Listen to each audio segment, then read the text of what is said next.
In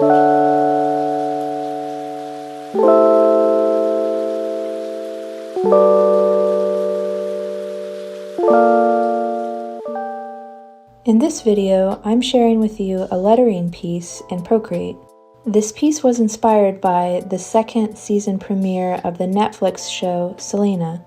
It has been a highly anticipated event for me personally. I got super excited when I finally heard the date for the premiere, which is Tuesday, May 4th, 2021.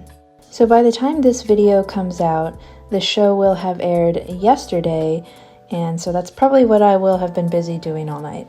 And in honor of the premiere, I wanted to design something for it. So I chose to do a lettering piece for one of Selena's English songs titled Dreaming of You. How I'm starting off this piece is by using the grid and letter builder by Stefan, Kunz, and Barnard.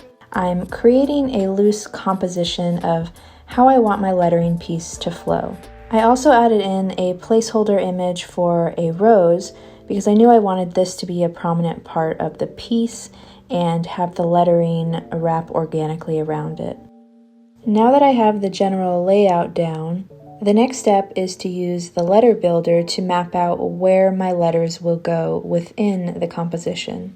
Since this first block of text is on a wave, it's a little bit more complicated to make the letter grids fit within.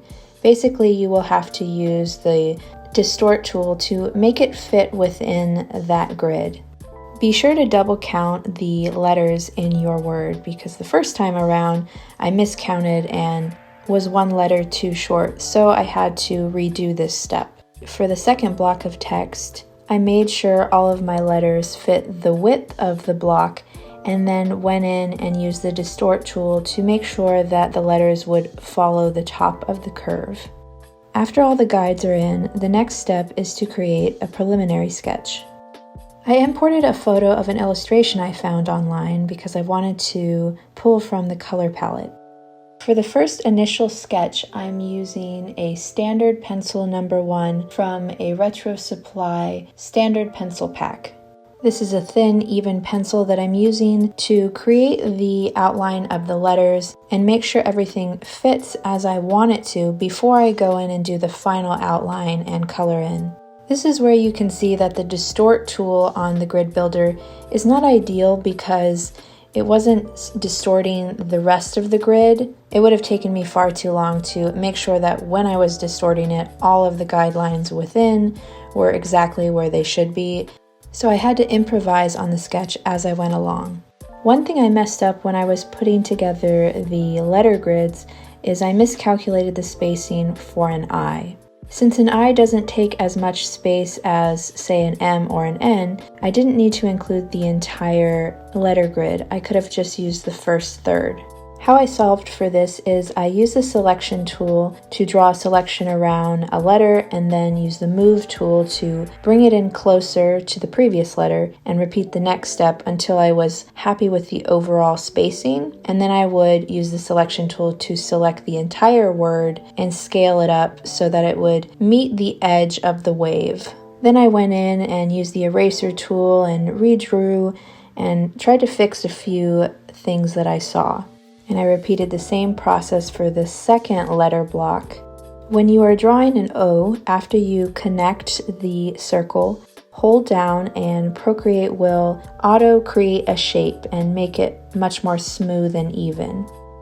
After getting down the first sketch of all of the letters, I added back in the placeholder rose image and played around with the scale and the rotation to get it to fit well within the space. I lowered the opacity of this layer and on another layer used a bright yellow to sketch over and create the rose illustration. Now that all the preliminary sketching is done, it's time to go in and do the final outline and fill. For the letters, I'm using a classic ballpoint pen brush from RetroSupply, and I'm using a pink for the main color of the letters. When I filled in the first letter, I liked how much texture there was around the letter outline. I didn't want the letters to be too perfect, That's kind of the point of hand lettering. You want a rough feel to the edges. And because we now have the stencil guideline underneath, we can continue to refine the letters as we go. I used the red from the color palette I created earlier to outline and fill the rose petals. I pulled a green from the color picker for the stem and leaves, and later adjusted it to be a little bit darker. For the lines on the leaves, on a separate layer, I used white and drew the outline. Then I used Alpha Lock to change the color to the same dark blue background. And the last step is to add texture and those final finishing touches. One thing I wanted to do to the Dreaming of You lettering was to add some dimension to it. To do this, I used the soft brush within the airbrushing pack that comes with Procreate to create a gradient fade effect. This is a little bit tricky because it's such a large brush and is so overpowering that you really have to be careful where you are using it on your canvas and how much pressure you're using. So for me, it was a lot of trial and error trying to get it to look exactly as I wanted, which was not too overpowering, but just enough.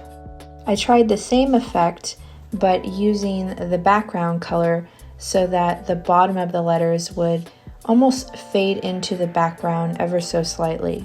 Again, you really have to play with this because the brush was just so overpowering. I ended up using the distort tool to kind of help and move down that gradient so that it took up less space, especially for the smaller letters.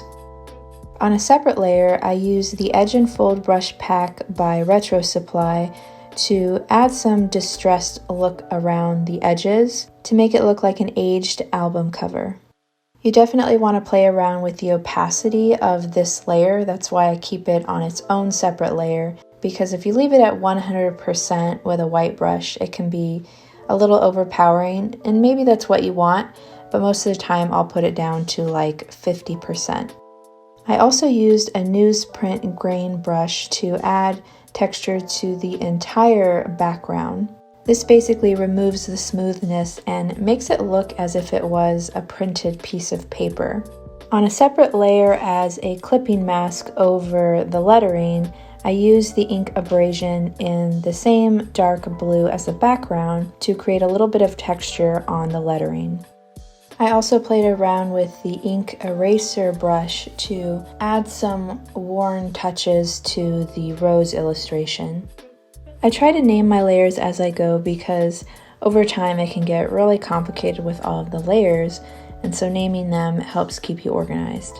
I went back in with the soft airbrush to add a little bit of that dark blue fade into the words of you. And I used the distort tool to move and resize so that it was a very subtle gradient. Then I continued to play around with more textures on different layers, adding some, removing, and adding different ones. This is where you play around until you're satisfied with the end result. And now for the final Procreate time lapse. This is a sped up version of the entire end-to-end process of this lettering piece, from building the grids to the first sketch and the final outline, color, and texture. I love how it turned out. I really didn't know what I was going to create when I started to do this lettering piece. I had a general idea as I was creating the composition with the grids. I knew where I wanted the words to be and that I wanted a rose to be part of a focal point. But aside from that, I just played around and this was the end result. I'd love to know your thoughts. What do you think of this as an album cover? Does this make you want to go listen to Selena Dreaming of You or the rest of her discography? Either way, leave a comment and let me know what you think, and if you enjoyed this video, found it inspiring, give it a like and subscribe for more. I'll also leave links to more Procreate related videos as well as here on the screen.